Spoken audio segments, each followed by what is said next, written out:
Halo semuanya, balik lagi dengan saya Rizky, dan perkenalkan ini adalah gaming OS dari MSM Extended. Yap, ini adalah MSM Extended versi V.9. Kemarin cukup banyak dari teman-teman yang request untuk ngebahas OS ini di kolom komentar. Katanya sih untuk performa gamingnya mantep banget.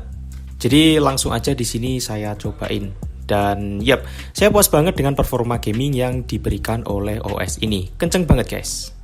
Sebenarnya OS ini sudah dirilis cukup lama dan OS ini menggunakan base Android 10 dengan kernel yang digunakan yaitu 4.4.220 dari Stardust.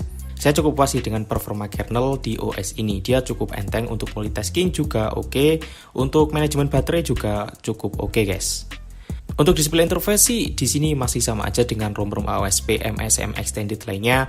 Oh ya, di versi ini juga masih tersedia extension di mana di dalamnya di sini kita bisa melakukan sedikit customisasi di HP kita.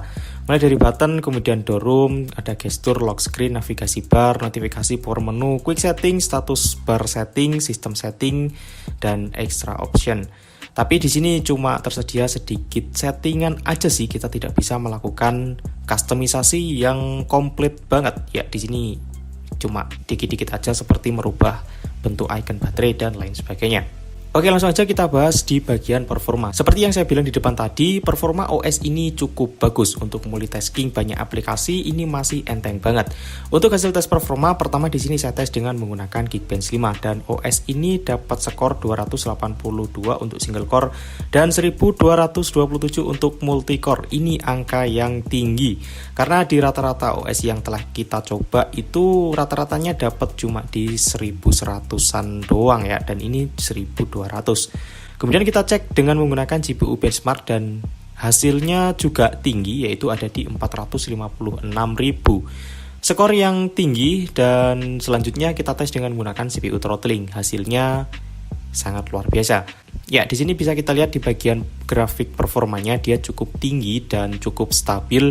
Untuk performanya maksimal ada di 128,147 GHz, rata-ratanya ada di 119,945 GHz, dan minimalnya itu ada di 110,719 GHz. Ini performa yang bagus banget. Oke, di sini kita mainkan untuk PUBG Mobile dan untuk settingannya di sini saya dapat di SD dan High FPS. Atau kita juga bisa bermain di smooth dan mentoknya itu ada di High FPS juga. Selama permainan game ini cukup lancar dan cukup ngebut. Dan saya jarang sekali menemukan adanya nge-lag di game ini guys. Pokoknya oke banget. Untuk bertemu dengan musuh atau pemain lawan di sini masih berjalan cukup bagus. Tidak ada frame drop ataupun nge-lag yang cukup parah. Dan untuk suhu HP selama bermain game ini juga masih normal-normal aja, tidak ada panas yang berlebihan. Dan lanjut di sini kita pakai untuk bermain game yang berat yaitu Genshin Impact. Untuk settingan grafik di sini saya pakai di paling bawah atau di lowest. Selama permainan game ini masih oke juga. Namun di sini masih ada beberapa momen kita itu mengalami nge-lag guys. Dan ya itu wajar sih menurut saya karena ini adalah game yang sangat berat sekali. Overall untuk experience bermain Genshin Impact di OS ini saya cukup puas. Oh ya, dan untuk suhu selama bermain Genshin Impact di sini dia bertambah cepat dan jadi panas banget untuk bermain game Genshin Impact.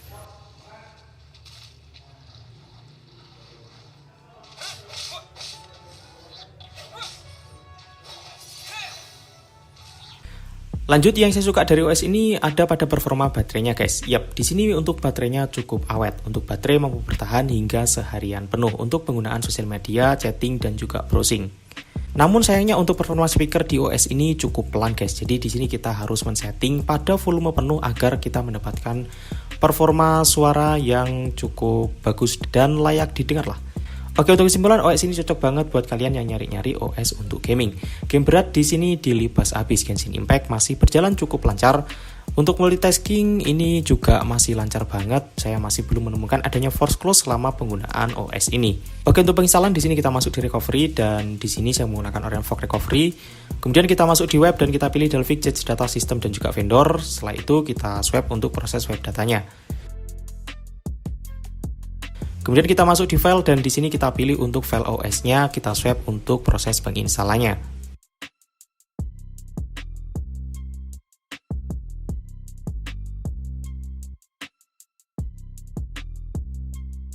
Setelah selesai di sini kita masuk di file lagi dan kita pilih untuk file gaps, kemudian kita swap untuk proses penginstalannya.